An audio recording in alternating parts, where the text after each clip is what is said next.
Yo, what's good, y'all? This is your boy Zoetic. And before we get into the podcast today, I just want to let you guys know that when we recorded this in our apartment complex, they were doing some heavy lawn mowing. So from about the 6 minute mark to the 12 minute mark, it gets pretty loud. But other than that, it really doesn't show up in the podcast. So if that's something that really bothers you guys, you can go ahead and skip through. With all that being said, thank you guys for tuning in and check out episode 27 of The Grain of Salt Show. Peace. All right. Welcome back, ladies and gentlemen, to another episode of The Grain of Salt Show. We are here live again from Fifth Dimension Studios, episode 27. I'm with my boy Dangerlin. Cheers. I'm with my boy IC Beats. Hi. And yeah, we're back for another episode, guys. You know, it's been a long month. We had 5 weeks in this month, so it's been a little longer since we did the last pod than we usually do. There's a lot to go over. There's a lot to talk about. Yeah. So let's go ahead and jump on in, man. The first thing I want to talk about is just kind of recapping the release of the 80s tape, of my mixtape, of the Bandcamp exclusive from last month. Really solid release. I was really happy with it, man. You know, I think we tried our best and succeeded to make it authentic to the times, make sure, you know, from my outfit to the sound quality, you know, like we really tried to make that thing sound authentic to what I was going for. So I want to thank my boy IC Beats personally for that, for the, you know, engineering and sound quality. You know, you guys didn't do any production on that one. That's a rare time where I put music out that's not produced by you guys, but it was cool, man. It was a good one. What do you guys think, you know, now that we're kind of like a month removed from it? Oh, I think it's a very nostalgic feel with a twist on your modern music. You know, it's like your words coming in personally, but giving tribute to that old style music. It's a good listen, really good listen. Yeah, I thought it was solid. It came out well. It was a well-rounded tape. It's fun too, you know what I mean? It's just cool to get on those old beats that have so much. Yeah. You know, they hold so much weight, but then to also bring a creative aspect of your own onto it, that's just a good time.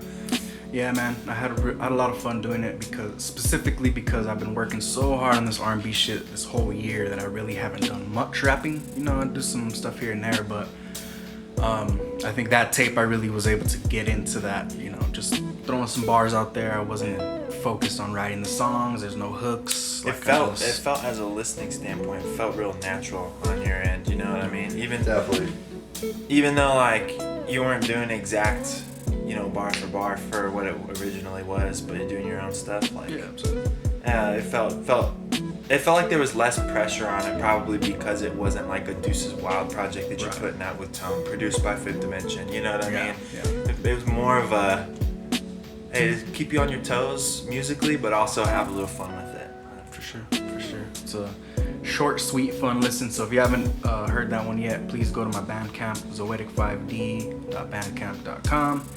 That was my last release for Bandcamp Friday. So Good. moving on to well, I guess I want to talk about the next monthly release. The next release that's going on my Patreon page, I've announced this past week, and then, you know, put some videos out. Doing a covers project, 5 tracks, handpicked by myself, recreated by these guys, with the instrumentals and you know, just providing the production that I needed to work my vocals out and just practice a little bit more with, you know, just laying those vocals and for what the album is gonna sound like, basically.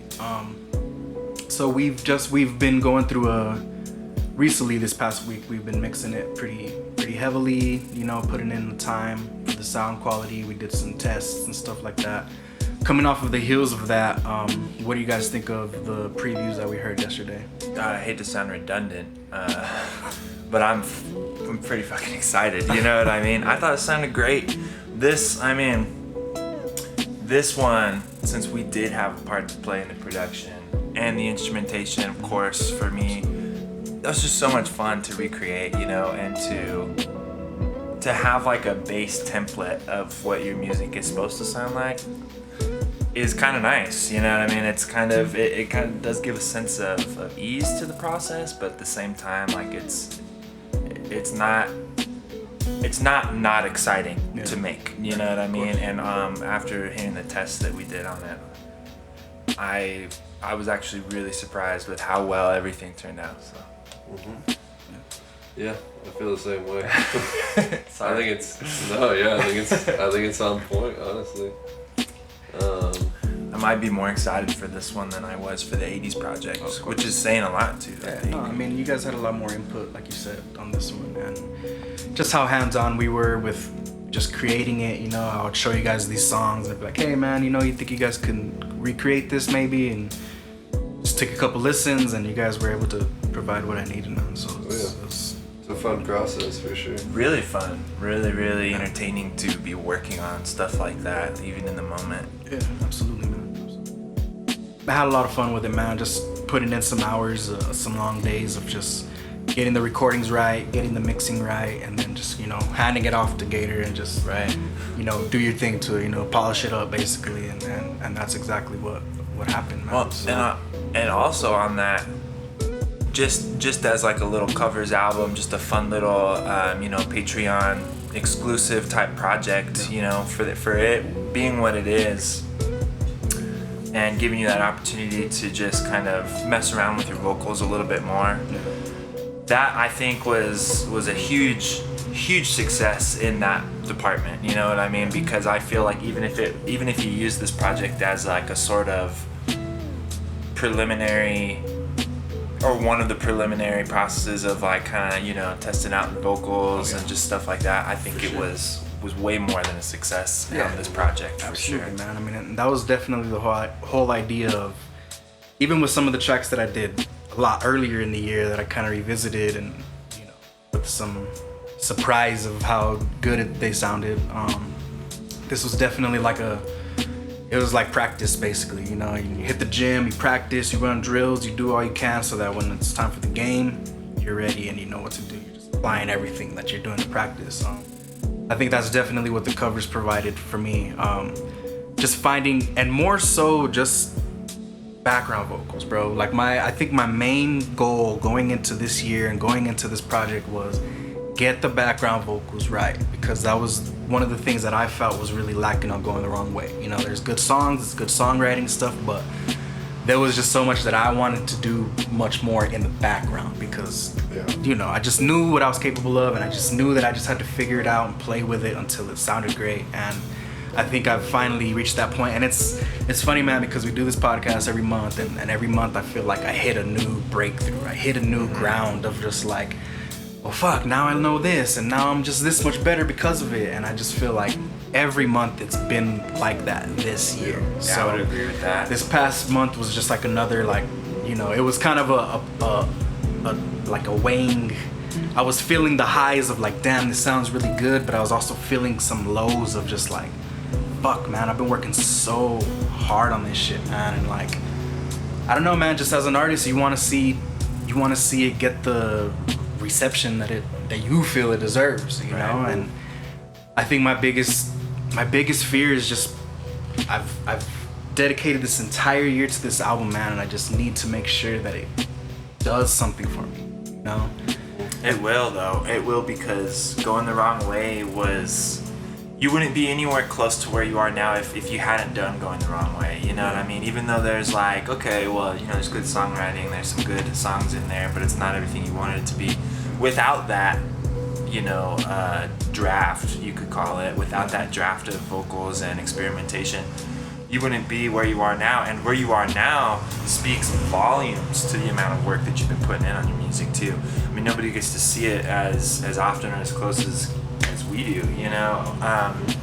It's crazy because I feel like that's true, and every month you do have something more than you did the month prior, and that's why I feel redundant in saying the same things, because it's true every week when I say, like, I'm so excited, you've been working so hard, but it's like a next level every single month, the next step, like where your vocals are and everything you've been working on now versus 2 months ago is miles of a difference, you know what I mean? For sure. It's so good. it's been really cool to watch you grow, just even this year alone. I appreciate it, man. I appreciate it, and it's with the help of you guys, you know, providing the production that I need and just the support. You know, every time I come to you guys, you know, for feedback, you guys give me good feedback, and it's all, you know, we're just helping each other out, man, and I think this album is gonna reflect that a lot. It's the hard work. Definitely. So yeah, man, coming off of that, I guess I kind of wanted to, I feel like every month I've been giving a little update of the album and just kind of where it's at. I feel like I've been talking about it more than anything's been shown, but that's because I'm really putting everything together and just trying to make sure that when it comes out, it's rolled out really nicely and presented really, just presented nicely, you know. I think that's the biggest part about a project, you know, the way you present it, the way that you're, the way that you put it in front of the people. I think that's what really, really matters. So I think that's more so what I've been trying to get right in these past couple months, because the music's been recorded and been done. It still needs to be mixed, you know. That's gonna be a whole other, you know, a whole other mission in itself. But man, I'm looking forward to it. I'm looking forward to getting into it, and like I said, we just hit another fucking breakthrough, man. And just being completely transparent, man, because I've been transparent on this whole podcast about my vocals and just how I feel about them. I don't feel I'm the strongest vocalist. I hang my hat on songwriting, you know what I mean? So with the acquisition of an official auto-tune plugin recently, I believe that's just taken everything to a whole nother level. You know, I had enough to get it there, and the plugin is just taking it to levels that I could only imagine. That's half the battle, though, is getting it there before you even have to use it. Like, that's not easy to do. Yeah. You know, you don't have to be the world's greatest vocalist to be a good vocalist still. You know what I mean? Yeah. I mean, at the end of the day, man, you know, I'm not, like I said, I'm not hanging my hat on vocals, and my goal is to be able to just write songs for great vocalists. That's what I want to do with this shit. I don't want to be the fucking R&B sensation. I don't think that's me, you know what I'm saying? But I love this music. I love to write it, and I love to record it, you know what I mean? I love doing the background vocals and shit like that. So that's just something that I would like to do in the future, you know? That's what I'm trying to set up with all this shit here. I want artists to hear my shit and be like, oh, it's a dope song, you know, maybe they'll cover it or something, and then one thing leads to another, and I could write for somebody, you know what I mean? That's really what I want to do with that, with R&B specifically. So yeah, we've hit another breakthrough, and I could say that without a doubt the album is definitely coming soon, man. It's go time, basically, you know. Everything is being set into place, and the clips are being loaded, so it's about to turn up even more than it's already been turned up this past few months. So that's just a little update for you guys. And of course, still with the whole album rollout and everything that I'm trying to do, since we last recorded our podcast, we also did a music video. And you know, without revealing too much, you know, I do feel comfortable saying that, you know, we did add some comedy in there. We did a little skit, you know what I'm saying? I took on a different personality than I usually take on. So with that being said, what do you guys have commentary? Because these guys helped filmed it. They're, you know, very heavily involved in everything that I do. So what do you guys feel about how that video went, man? I mean, it's suave, man. Smooth, yeah. It's very smooth, very, you know, homey. Yeah. It'll put you right back at home. Well, let me just start by saying this. For our music, we do a lot with a little. Yeah. You know what I mean? And we have more than some people do as far as our music production goes, right? Mm-hmm. We do a lot with a little. And it's no different for the music videos. We try to maybe we don't try to do as much as we can with what we have, but we try to do justice with what we have and what our vision is. And I think that with the simple setup that we did for this music video, I think it was so much fun, and it's gonna come out really good too. I love a good skit and some good comedy, and I was happy to be a part of that in ways too. I think it's gonna be fun. It's gonna be a nice little accent to follow the music that's coming out with it. Yeah. You know what I mean? It'll be a nice little visual. You can call it whatever you want, I guess. I'll let you make your own minds up on that, but it'll be a nice little visual to put along with the music. Kind of put some, just another aspect on it. Yeah, I mean it's something that we touched on when we started this podcast, when we were talking about like artists and incorporating comedy and incorporating just aspects of them into the music and to what they're presenting to the people, like I've been saying.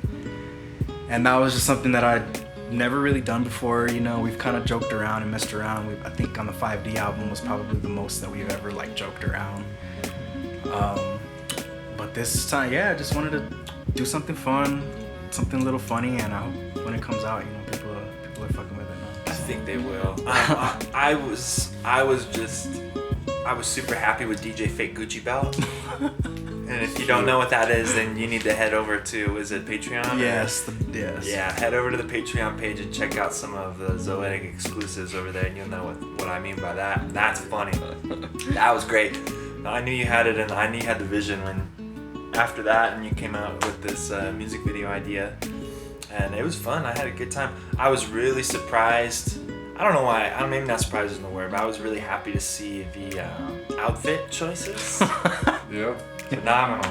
I mean, like I said, man, I'm just trying to make shit authentic, man. I'm trying to make shit kind of authentic to the times, but I'm also not trying to copycat either. You know, I want to be influential, my influences, but I want it to be my own spin on it. So I guess that was kind of just the idea behind the whole outfits, and more outfits to come. I'm really having fun with this rollout. You know what I'm saying? I feel the frustrations of an artist, the ups and downs of just fuck, the shit is frustrating, especially when you're doing all this stuff yourself, basically. Sometimes it's rough, but at the end of the day, man, I think once everything is presented, I'm gonna be very happy with it. So that's really all that matters. Yeah, I mean, if nothing else, you should be proud of the work that you put in on your own work, because it's very admirable. And even just keeping it in a 5D circle, you know what I mean? None of us have taken the leaps of faith that you've taken to get all this stuff done for the listeners, or the viewers, or whatever their platform is, None of us have really taken that leap except for you. So you should be proud, and you should be happy with the work that you do, because it's really great, dude. Sure. No, I appreciate that, man. And I don't know, man. It's just who I am, man. I'm always gonna be hungry. I'm always gonna want more. I'm always gonna strive for more. So I think it kind of keeps me on my toes and keeps me getting better. After 15 years of doing this, I'm still getting better. So hell yeah. It's been pretty cool, man. It's been pretty cool. Next thing I want to talk about is, what do you guys have in mind for music going forward? Do you guys have any plans? Do you guys have any projects that you want to start working on? Anything that you are working on? And you know what I mean? What do you guys think is next for Dangerland and Nicey Beats? Well, I'm definitely going to be dropping another beat tape by the end of the year. So another instrumental track list of beats. So that'll definitely be happening. And then Andy and I, we have, I'd say, 6 songs we just set aside that's ready to do something with. Well, Gator and I have been talking about also, as per your influence, Zoetic, we've been wanting to do some vocals on some tracks too, because Gator and I have messed around before, Stepped in a Puddle, an old track from, which beat tape was it? That was the Icy Beats by Icy Beats. Self-titled. Yeah. We did some. I mean, we've messed around, and we can hold a pitch. We can do stuff like that. But we wanted to kind of take a few tracks and get a little bit more serious about adding some vocals, and not just vocals, and not just comedic vocals, which is kind of where we were in that first little experimental stage with singing. We want to kind of write some good songs, or at least maybe some hooks, so that we can kind of hand these songs out to some artists or Tone or Grizz Adams or you or whoever might want him, some other artists or something like that. But yeah, we've talked about doing a little collaboration project, which basically all of my projects, with the exception, and maybe it's not even an exception, but my last Mood Food 3 project was almost all of it was produced by myself with touches of Gator and other artists in there and stuff like that. But everything with the exception of that is basically a collaboration project between me and Ian. So we want to stay true on that, and we want to make good on that and kind of deliver a little project. The release of that is going to be kind of hard to pinpoint still, but also it's the way I feel about it is kind of what you were saying with, you know, all the work that you put into it, and to like see all the work that you've done after it's done, and to look at it as a whole, to appreciate it that way. I would personally really like to put a lot of work into that project with me and Gator, and make sure that it comes out with a full round project that's just better than anything we've done before, because we shouldn't keep striving to like put the same quality stuff out. You know what I mean? We should try to do a little bit better each time while still maintaining, you know, that particular sound. So I know we've been talking about that. We need to kind of get the ball rolling on that, but it'll definitely be happening eventually, though. Yeah. As for me, as for Danger's music specifically, I don't have anything planned for the rest of this year. You guys know I got a lot going on that I'm trying to plan for right now. However, I wouldn't like that to become a prolonged thing. So I'm thinking that once I get settled down, you know, this winter, this fall, and everything, I'm thinking that starting at the beginning of the year next year, I want to try to do 2 projects under Dangerland, you know what I mean? Maybe one in the first half of the year and one in the second half of the year. One of them, I was thinking I might do just like something small, instrumental, like I've been doing, maybe just a little bit more well put together, maybe some covers or something in there. I haven't really given these both a lot of thought, just kind of, you know, something small I could do, and then the other one, whether that be in the first 6 months or the second half or whatever of next year. I want to do another album. This won't be part of the Mood Food series. This will be a full album, and I want to try to sing on it and get some actual vocals and lyrics and songwriting, and maybe some features if we can swing it. You know, it's going to take a lot of work, but I have good influences on such things. So I mean, for me starting next year, I really want to kind of turn a new leaf musically.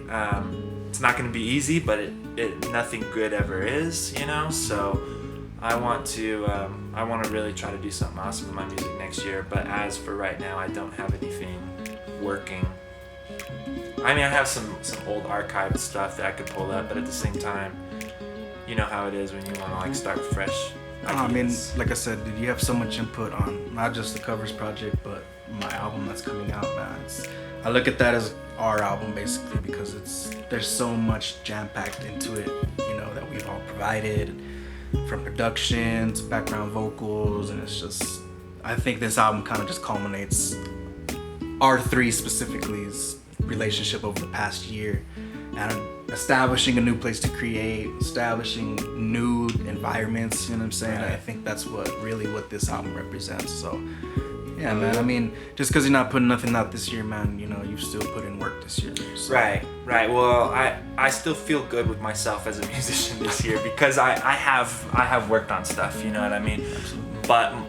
But it has allowed me an opportunity, since I'm not focused, therefore I am not stressed about putting out my own projects this year and right this moment. I feel like I've been able to come in with a really relaxed, open mind and kind of a ready to work attitude with everything that you've provided me an opportunity to work with, right? Covers, whether that be originals, you know, chord progressions, just, you know, guitar solos, whatever it might be, just little accents here and there. Like, it's been really fun for me this year too, because like I said, like I've been able to work on that without having to worry about, oh, like, is this gonna be good up to my standards for my album, you know what I mean? You've taken on all that stress for me. Nah, makes sense, man. Okay, so the next thing I want to talk about is the the most recent 5D release. Since we've done the last podcast, our boy Tony Toe Tags announced and released the album within the past 5 weeks. So that's why the last podcast we just kind of dipped on it. We didn't really like dive into it. So now that the project is out, it's been out for about a little more like a week and a half now. What are your guys' thoughts on Tony Toe Tags' newest project, Troy Ave, available everywhere? It was a long time Slow coming. hand clap. Long time. Long Slow time hand coming. clap. Very long time. We were all present because he recorded that last summer, Yes. I think, right? Yes. Along with a plethora of other fun things. Like 30 songs. Yeah. Yeah. In like a matter of like 4 weeks. Yeah. Yeah, That that a would- month and a half. That recording session when he was staying at the house was like a month. It was so fun, dude. It was intense music So time. For sure. It was cool coming full circle on that. It was cool to finally see some of those songs surface. Mm-hmm. You know what I mean? And it's always different. Well, I mean, especially for Ian, you know, who mix and masters these songs. You probably listen to each song from each so album many times. hundreds of times each. So many you know? times. So it's one thing to mix and master the song and to listen to it over and over again and to be there while he's or you or whoever's recording the music. And it's a whole other thing to listen to it as a complete project, a complete thought, where you're not worrying about what you should change or what bass sounds like and vocals or whatever. It was cool to finally see him actually put something out, especially since he's been across the country from us, you know. Yeah. For sure. But I really like, what's it called? Eye for an Eye. Yeah. I'm all about storytelling in hip hop, especially. One of like some of my favorite artists and songs from like, you know, 80s and 90s, the old school hip hop, are storytelling style songs. You know, where it has a beginning and an end, and there's mystery. You know, and the verses are the parts of the story, and you know the hook kind of tells you why things are the way that they are. I thought Eye for an Eye was a really well put together, really well written song for Tone. I think he delivered it really well, and that's not even my favorite song on his track. It's just one that I was actually talking to him about this yesterday. Yeah. I just really like that song because of the storytelling aspect of it, rather than look how fly I am, like I get all the hottest bitches, you know what I mean? Like I make money. That's cool, man. I think that there's songs for clubs and then there's songs for listeners, you know what I mean? And to sit down and just listen and kind of view things from a different point of view. I think Tone, like all of us, has grown with his songwriting, even though he recorded this over a year ago. It was just really nice to finally see it put out, you know. Mm-hmm. Troy Avenue is what it's called, right? And that's where he's been living out there in New York. So I think that's kind of puts a little representation on the influences that he's had since he's been out there on the East Coast, which you can definitely tell in his music compared to his previous albums made out here, you know? Definitely. Congrats to Tone, man. That's a solid project. I'm happy to see that out finally. I just like it's like a little bit upbeat the entire time. Nice and swift, smooth, kick you in the butt. It's balanced too, though. You know what I mean? Oh, definitely. Like he's got hardcore songs, then he's got My Baby. You know what I mean? Which is a song for his loved one. You know?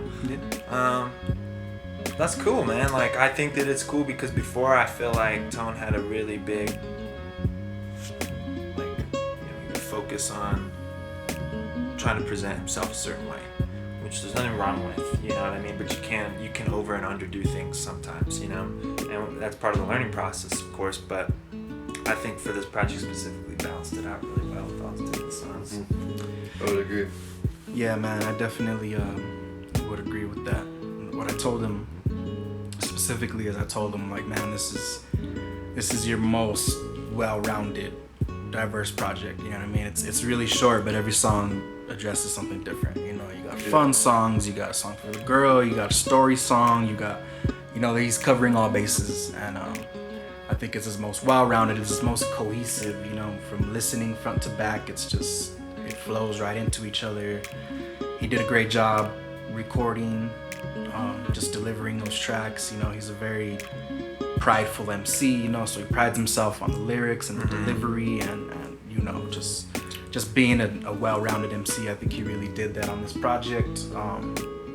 Just proud of him, man. Proud to see where he's come, because he expressed to me that this is his first project that he's actually been happy with, 100% happy with. Like, he listens to it and he likes this project, you know. So that's you know, I know he's hard on himself, man, and you know, I've loved all the projects that he's put out, but to hear him say that about it, that gives it another level of kind of validation to the artist, hears it and loves it, you know? Right. So that speaks a lot about your own music too. Yeah, absolutely. And he doesn't sell short on his lyricism, which, like you said, has always been like the one thing since the beginning of his rap career, at least, has been the one thing that he wants people to know that he's got is bars, lyrics, you know. And he's found a more mature way to deliver it, and just a really well, like you said, it was just a full project. Yeah. You know what I mean? Very nice. Yeah, it was nice, man. So congrats to our boy Tony Toe Tags, man. It's cool to see how far he's come. I'm proud of him. Yeah, Tony. Okay, so I think we've hit the section of the show, the infamous new music review. You guys know how I do it, man. Like I said, we had an extra week in this month, so there's a lot of shit to cover. Kanye West. Nah, so Next. I just want to.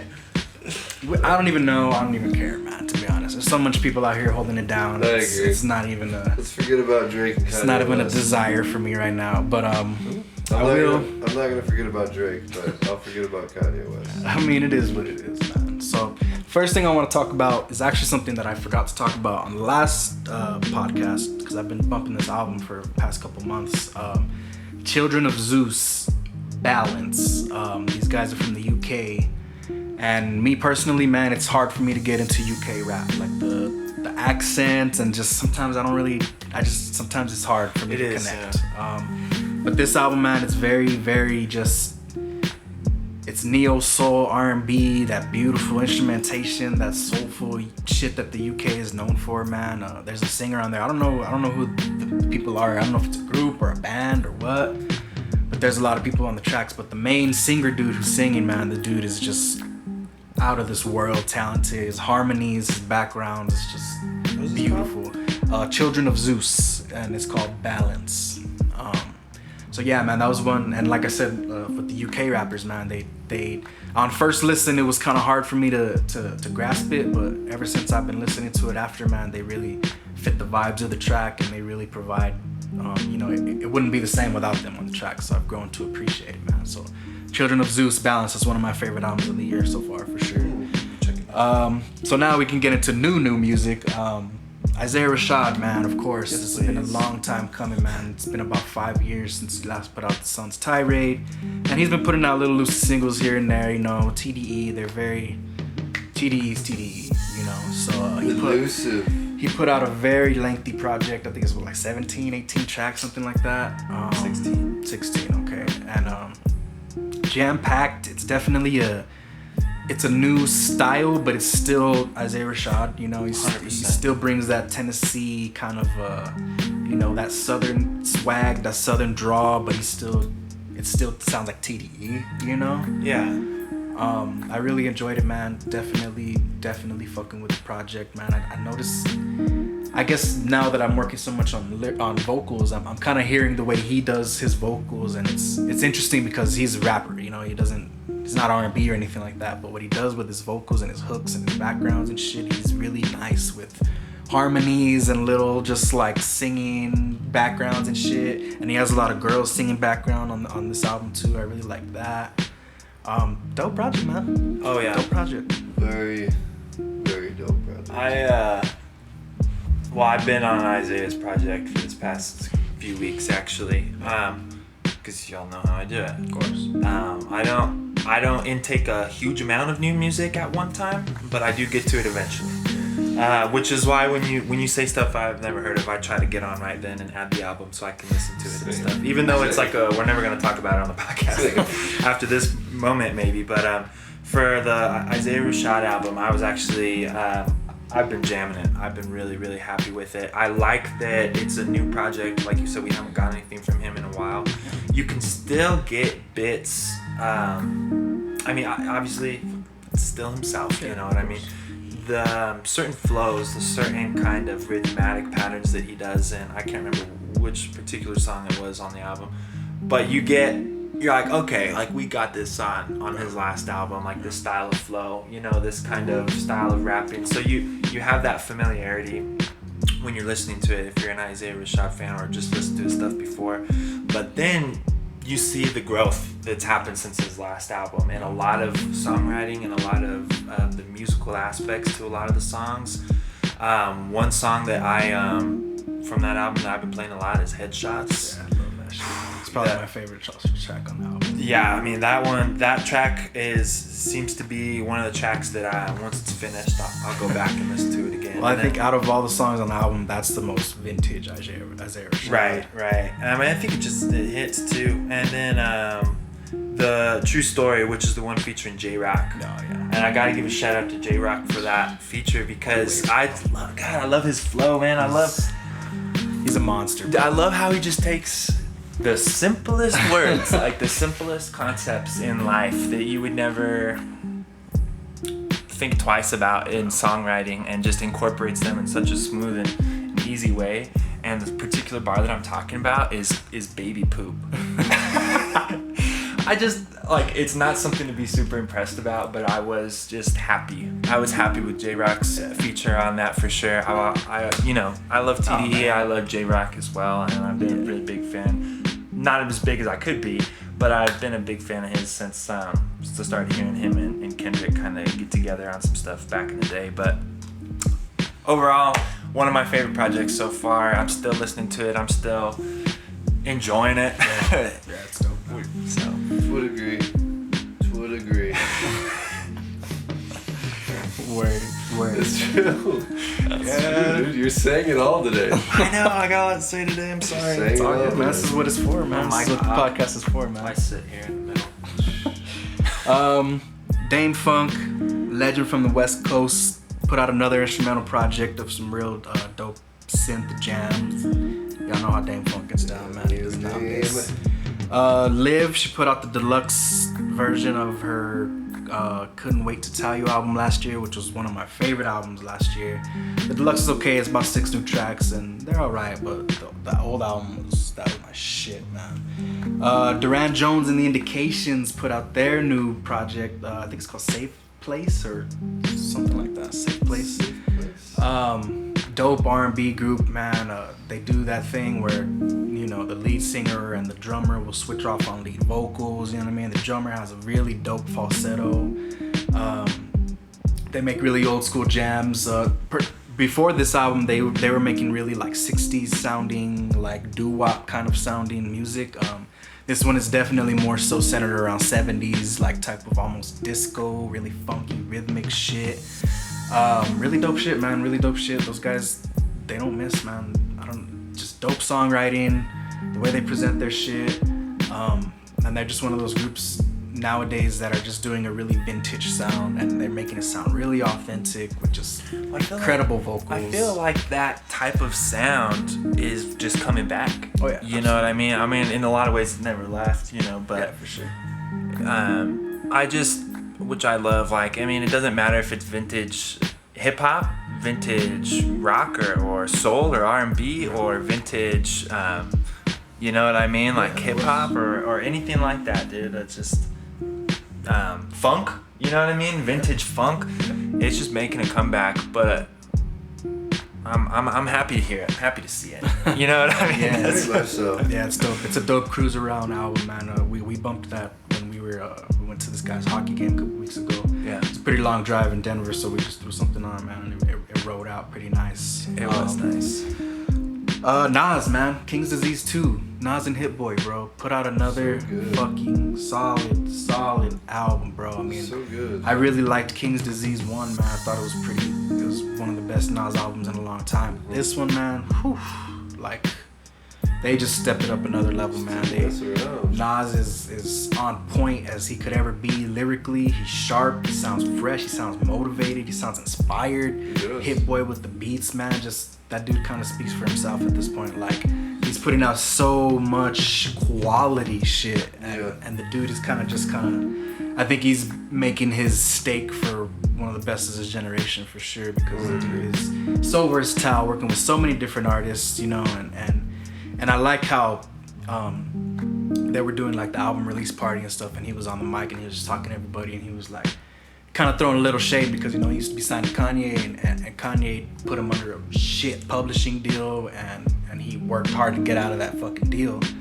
And so what he was saying on the mic was, he was just like, man, you know, we don't got 100 fucking people in the studio, we don't have no bullshit live stream, it's just me and bro locked in, you know what I mean? And that's the type of shit I respect, bro, because, you know, we make a whole thing about Kanye and his theatrics and shit, bro, and how he's trying to roll this album out, and, you know, some of it is great marketing and shit like that, man, but I think at the end of the day, the best marketing that you could possibly ask for is just a quality fucking product, bro. Like, when you just put out a quality album, no bullshit, no gimmicks, no, you know what I mean? It's just a good, it's Nas rapping, bro. That's all we want to fucking hear. Also, when you try so hard to market your album, right, and you're like spending a lot of effort and time into the marketing of your album, and like getting these live performances in a stadium, fill a stadium up for people to watch this, playing demos. Yeah. Not even like performing it, you know? No. And then you get the product and it's not even worth all that marketing and all that anticipation. Like, that's a huge letdown. Huge letdown to a listener. Yeah. So I see where you're coming from there. Like, I could definitely respect that too. But also that just kind of goes in with how we do our music. I mean, not that we have 100 people to be in our studio. Right. Or who want to be even in our if studio. if we could, we would. Right. You know? It just really spoke to me, man, the work ethic and just the quality product that came out, and even the features, man. I haven't been a fan of M's shit recently, bro, but he caught a body on that EPMD shit. Lauryn Hill, we haven't heard from her in fucking 20 years. She caught a fucking body, so it was just beautiful, man. Great all-around project. Probably one of my favorite rap albums of the year, because it's just fucking amazing, bro. Still in rotation. I feel like Hit Boy is what DJ Mustard was in 2007. I don't know, man. I don't know about all that, man. Because Mustard was hot, but the quality wasn't. Well, yeah, I mean, there, you know. I feel like Hit Boy's progression, bro, is just so beautiful. From, you know, the Paris joint and all the stuff that sound. He was using that sound a lot in that time, and now he's just progressed to where he is now. I mean, dude, I know I've heard a couple people have some problems with the Death Row East beat, but man, I thought it was great. It was awesome, bro. And not just that, but I was looking on Hit Boy's Twitter, and he really said that he made that beat with Pac in mind. Like, he really made that beat thinking like I want Pac to get on this. How would it sound? You know, and he studied Pac's producers and used the specific sounds and stuff, and the story Nas was telling on that, bro. Just like, you know, because we've heard the story from all the other fucking everything around it, but we haven't heard the story from them, you know? So for Nas to come out and say that shit and address a lot of street shit on there, that was like, whoa, like I was floored by that one, you know? That's cool. Hip hop history from the people who were fucking there. Yeah, it was cool to hear for sure. From the source. Yeah, man. It was awesome. Love the fucking album, bro. Yeah. Pink Sifu, man. This dude, he's a real abstract type of dude, you know what I'm saying? He's not like your regular rapper, you know what I mean? He doesn't just like rap bars and shit. Like, he's very, I think he's very influenced by like 36 Mafia and like Goody Mob, all that kind of southern type of rap that was popular in the 90s and stuff. He came out with a new project, and it's got a lot of that type of sound. Like, there's a couple songs that sound exactly like 36 Mafia type, old school 36 Mafia, like the 90s 36 Mafia type shit. Beautiful album. He also it's a long ass album. It's like an hour long. In the second half of it, he's really getting into like some real neo soul shit. He's got amazing people playing instruments on there, background vocalists and shit. Like, it's a beautiful album, bro. I was tripping because he was able to cover all those grounds, right? He was able to go from this like dirty, loud 36 Mafia style to like this beautiful neo soul, like almost like roots type of styles. Like, god damn, this dude is, and he's been on his ground for a long time, and I've liked a lot of his projects, but this one for me is like, damn, this dude is on it, man. So if you guys haven't heard this dude, he's really dope, man. Pink Sifu, the album, what's the album called? Shit, I forgot what the album is called. But check it out, man. It's really dope. It's really dope. New EP from Homeboy Sandman. Dude is just an incredible lyricist. It's actually produced by A$AP Rock. And that dude just provides amazing beats. It's only like maybe 4 or 5 tracks. But Homeboy Sandman is talking some crazy shit on there, man. He has a song about eating beef or whatever. And like he's talking about just like all the crazy shit behind all the slaughterhouses and just like facts. Like he's talking about, he has a line where he says like there's a certain amount of undigested beef in everybody's system or some shit. Like it almost converted me to like vegetarian. Like, you know, I was like, damn, I never really heard a rapper make a song like that and just talk about, you know, because he was using like, because you know, beef in hip hop, it's a thing, you know, so he was throwing in like an old school 80s sample on the hook where it's like, that's why we never have no beef. I think it's Slick Rick. Okay. But he's talking about like eating beef and like how gross it is and shit like that. I was like, man, this is really dope. And he has another song on there too where it's called Cow's Milk. And he's talking about, and he's like being kind of like sarcastic, but he's like, yeah, I drink milk from a cow. He's like, but I'm not a baby cow or anything, but like I drink milk from a cow. You know what I'm saying? It's just like so like weird and off kilter and left, but I just loved it, man, because he's just addressing shit that I never heard rappers Makes talk you about. think. Yeah, you know, and at this point, bro, rap is so like, there's been so much shit addressed in rap music. It's like, how do you find something new to talk about? Right. You know, I think that's what I really enjoyed about that shit, man. So if you guys cool. want to hear something weird that'll kind of make you think a little bit, check out that new Homeboy Sandman, man. It's pretty dope. New Benny EP, man. He dropped this out of nowhere. Pyrex Picasso. I think what we've been saying with Griselda has kind of been more of the same lately. But there is a song at the end of that project. It's called Come Fly With Me. It's him and Conway.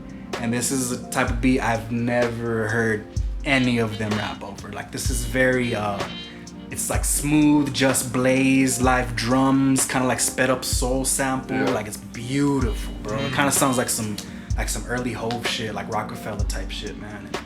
And they're kind of just like, you know, talking about struggle, how far they've made it, shit like that, man. But I was, like I said, the rest of it is kind of, you know, Benny's doing Benny on there. Yeah. But that last song for me was just like, I need some of that. I need some more of that from them, Yeah. you know. So hopefully they'll dip into that more, a little bit more. But we'll see. yeah. You know how they do. Yeah. They know how they Yeah. get down, man. Oh, yeah, I feel like they will. New Boldy James and Alchemist, bro. Bo Jackson. So weird. Boldy So James, weird. I haven't. Well, I'll say this, man. Price of Tea in China was one of my favorite rap albums of last year. It was fucking amazing. But ever since then, Boldy is kind of hit or miss with me because his voice is so monotone. It's very laid back. You kind of gotta really, really tune into what he's saying. And on first listen on Bo Jackson, I was like, this is alright. Alchemist is, of course, that's no brainer what he's doing on there. But it took me a couple more spins to be like, damn, okay, Boldy is fucking spitting on this. And he's got some amazing features on there. Earl Sweatshirt and Rock Marcy on the same song. Go ape shit on that. What's the other one? Freddie Gibbs and Currency. They go nuts on that shit. Stove God Cooks gave us a hook. We all wanted a verse, but man, that dude can do no fucking wrong right now, man. We are waiting hands and knees for a new Stove God album, bro. 'Cause that motherfucker is on fire right now. So yeah, I knew Boldy James and Alchemist, man. It took me a couple spins to really love it, but I'm fucking loving it, man. Boldy's talking his shit on there. Nice. Good. New Fat Joe tape. Tone actually sent me this. He was like, "Yo, man, check out this new Fat Joe tape. You know, you might check it out." And it was cool, man. I had it was fun listening. Wait. Bring it back for a second. Tone was showing you music? Well, I knew this was coming out, but Fat Joe, man, he's had a certain style for a long time. Like early '90s, DITC Fat Joe, I'm all in. But like after, you know, 2000s, kind of pop Fat Joe, he's got a lot of pop records, you know, R&B stuff. It's like, they're cool, but I don't love that shit, you know? And that's kind of more the same what he's doing on here. He took a lot of familiar samples, and that's something that I usually fucking hate. But I think the producers, Cool and Dre, did a pretty good job, you know, like, you hear it and you're like, oh, okay, you know, it's Michael Jackson, or, you know, it's whatever, Evelyn Champagne King, or SOS Band, but it's like, it's cool, it's just a vibe, you know, like, Joe's not doing nothing crazy on there, he's just kind of I think he's kind of capitalizing off of what the verses, and he recapped the verses, and that shit went crazy viral. So I think he's kind of just like going off of that. And actually, I kind of wanted to talk a little bit about the verses because on the heels of what Fat Joe, man, and the Locks and Dipset, man, they put on just such an incredible, well, more so Jadakiss and the Locks, man, just put on such an incredible display of veteranship, emceeing, and just a brotherhood. These guys are finishing each other's bars and actually performing and hyping each other up. Whereas Dipset is just kind of a group of individuals, you know what I mean? These guys kind of in it for themselves. And they just weren't really locked in the way the Locks has been. They've been a brotherhood for 30 years, bro. They've never had public falling out, never had nothing with each other. Whereas, Dipset, total opposite. These motherfuckers barely even like each other. So I just wanted to touch on that, man, because Kiss really showed what being a consistent MC can get you in this game. If you stick to your guns and you stick to your craft and you learn everything that you need to learn, man. When your number is called like that in Madison Square Garden, New York City, post-COVID. I'm not really post-COVID, but there's a bunch of people there. It's like, this is like old New York. It's like, that was a fucking moment. It was a hip-hop moment in history, bro. That shit's gonna go down in time forever, bro. Yep. Did you guys see Fat Joe? Was he opening for someone here at a concert, or was that someone else? I don't know. I'm not sure. The Nas concert that you guys saw, was that was somebody else, right? I think it was Black Star Pusha T, right? I wasn't at there. Yeah, Pusha T didn't make it. It was Black Star and Brother Ali. Brother Ali was who I was thinking of. So you get the Fat Joe. Yeah, but it was cool, man. If you guys just want a cool little vibe, that Fat Joe tape's pretty cool. Division and Ty Dolla $ign put out their new collab project, man, and couple first listen, I was like, okay, this is all right. There's a couple songs in there I don't love, but I've been kind of spinning it more and more, man. Those dudes are just vocally, everything that I've been talking about working on my background vocals and just trying to make shit sound good. That's what they're doing in this whole fucking tape, man. Yeah. Specifically the first couple tracks, man, they're very gospel choir backgrounds. There's a lot happening in there. So God, I love that. Man, those dudes fucking really, really put their foot in that tape, man. I really enjoy it. Like I said, I don't really like that. They have a Spanish song on there that Jermaine Dupri produced, and I'm just not with it, man. But the rest of the shit, I'm really fucking with, man. So Division, Ty Dolla $ign, if you want to hear some dope R&B shit. More R&B shit. Cleo Soul put out a new album, man. This girl, she put out an album last year that was really, really dope, and she just kind of follows up with more of the same. Really dope neo soul, barefoot, cleaning the house, light some incense type of music. You know what I mean? Very dope. Background vocals, dope production. If you're looking for some neo soul, man, Cleo Soul fucking does that. And the last thing I want to talk about, well, actually, the last album that I want to talk about is they finally put Aaliyah's 1 in a Million on streaming services, and this has been a long time coming, man. I mean, Aaliyah, we just passed her 20th death anniversary yesterday. Yeah, man, I think this was really needed for her legacy, because I feel like depriving the fans of easy access to her music, she's kind of buried in history, So I think with her music being able to stand alongside new music, it shows just how fucking fresh, especially 1 in a Million was, like with Timbaland and Black Child and all them Ronnie Jerkins was doing on that album, dude. Like, it sounds fresh still to this day, you know what I'm saying? Missy Elliott songwriting and Static Major, and they got KG, Naughty by Nature on there. Like, it's just it's an album I've been listening to my entire life, but now that it's on streaming services, it puts a different context to it. So I'm really happy for that, for Aaliyah's legacy, man. Aaliyah was something that meant everything to me when I was a kid, you know what I mean? The day she died, man, I'll never ever forget that day. So it's crazy, man.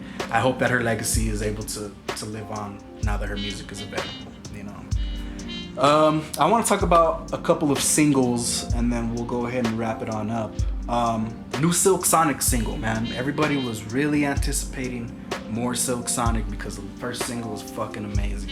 Put out the new single Skate, and it's just alright, Yeah. I feel like they shot themselves in the foot with the first record because it's so fucking good that we wanted more. The expectations. We wanted that, So Yeah. now they're doing something else, and now they said the project coming out in January, and it's kind of like, man, you guys kind of missed your window for what the hot anticipation of what we wanted. You know what I mean? Now at this point, I think a lot of us want to No Worries album more than we want this now. You know what I'm saying? But whatever. I'm not gonna count it out. I'm sure there's gonna be some great music on there. But just wanted to say, man, the new single is not it. Let's just say that. You know what I mean? Yeah. It's a damn shame. Of course, new Stove God, like I just mentioned, man. This dude can do no fucking wrong, man. This dude is just, I don't even know how to explain it, bro. His style is so unorthodox. He's singing, but he's just talking that street shit, talking about whipping up work, and it's just, oh, it's so beautiful, man. We need another album, man. We need another album. The Weeknd put out another single, man, and I gotta say, bro, he's continuing with this kind of 80s synth style, and you know, I'm a fan of The Weeknd. I'm not gonna say that this is bad, but it's just like, I just need homie to find a new style, bro. You know what I mean? Because We get it. he's just been running with this style for so long, and it's like, it disappoints me because when he first came out, he was so innovative. Like he changed R&B when he first came out, you know. And He's now, got some bangers from when he dude, first came out. like I'm too, saying, man. bro, I'm such a huge fan of his because of that. You know, like he'll always have my listen because of that. And it's just, man, it's like, fuck, bro, just come with something different, man. Like, how many times are you gonna give us the same thing over and over? And it's not bad. It's not bad. It's just, course man, not. let's try something fresh, bro. Let's try something new, because that's what you were known for. You came and changed the game, and now you're kind of just part of the status quo. So. You just go from the 80s, you should just start doing like some 90s stuff. That would be dope, and Old he's Justin touched on that. Timberlake. Yeah, well, like He's when he touched first that. came out, like he was very into that R&B Yeah, soulful style it of was- singing. You know what I mean? It was very So, influenced by that type of shit. So Yeah. I would like to hear him get on more of that. And the 2017 My Dear Melancholy, I wish he would have did a whole album of that, because that was my shit. Well, so whatever. New single from this cat, man. We went viral on Twitter a couple times, so I started following him, and he's putting on his album, man. He put out a new single with this guy named Jay Diggs. It's called Something About the Night. And as I'm touching on this 80s stuff that I'm talking about, you know, this guy is the epitome of that shit, right? Like he sounds like straight up like Leon Silvers III, you know what I mean? Like he does the whole synth shit, the whole Lynn drums, like his shit sounds straight out of the 80s, you know what I mean? And it's just fucking fire, bro. I love it so much, and I love that he's able to do that, because that was something I considered, right? Like I considered doing exactly that, you know? But then I just came to the conclusion, you know, like I said, I'd like to show my influences, but I don't want to copy, you know what I'm saying? I don't want to sound exactly like somebody else or another style, you know? I just want to take some influences from it and add it to my shit, you know? So I just kind of want to applaud Jay Diggs for that, because it's kind of a risk when you like we were talking about vintage music, you know, when you're making music that is very authentic to that period of time. I think sometimes you can pigeonhole yourself in that, you know what I mean? But if you got people who absolutely want that shit, because we saw it with the first Silk Sonic shit, you know, it's very 60s, late 60s, early 70s, but it worked because everybody loved that shit, you know? So I think this type of shit can work, you know. I think it's just gotta be worked right, you know. You gotta put all that promotion and shit behind it, but the music is fire, man. So I hope that dude, I wish nothing but success for that dude, man. It's pretty cool shit, man. Oh yeah. The last single I want to talk about, man, is this girl named Nisha. She just put out her first official single. It's called Ease My Mind. She was teasing this on social media. She put out snippets. They went crazy viral. Her fans are like, you know, begging her for the song on every post that she makes, basically. And she finally put it out, man. It's a really dope tune. She's more known for her songwriting. So she's wrote songs for the biggest pop stars that are out nowadays. You know what I mean? Like, you name it, top 10 singles, she's got it. Basically, she's penned. So now she's kind of stepping into her own. She's about to start her own career, you know what I'm saying? And the reason why I really like this a lot is because kind of what I was mentioning earlier about she's not the greatest vocalist, right? Like, she's not out there belting, singing. She's just wrote a fucking incredible song and delivered it well, you know? So that's the kind of shit that I'm really, really trying to do, man. And that's really why I wanted to bring it up, because that's what I'm trying to mold myself by, you know? It's just quality songwriting, and then everything else kind of falls into place after That's kind of how Jameson started doing it too. He was making a lot of music for other artists, kind of doing more on the producing side until he stepped into his own pocket and started doing his own music and shit. You got it. Yeah, you know, but seeing stuff like that, man, that's kind of what motivates me and inspires me to just keep going, man. And you know, she's killing it, man. So can't wait to hear it, man. A lot of new music. That was the new music review, man. You know, I'm always locked in to what's going on, man. So thank you, sir. Yeah, man. Of course, and thank you to everybody listening, man. Expect a lot more musically. Like I said, we're gearing up to put this album out, man. So it's gonna be fun. It's gonna get fun. So hope y'all are tuned in and ready for it. The hits. Appreciate y'all so much for tuning in, man. Make sure you're following us on social medias. You know what I'm saying? Zoetic 5D. At Andy Chamberlain on Instagram. And then Gator_got you. There we go. Hit us up, man. Don't forget to hit up the Fifth Dimension official website, fifthdimensionlc.weebly.com. And we'll talk to y'all next time, man. Peace out. Know what it Bye. is. You know what it is. Smoke some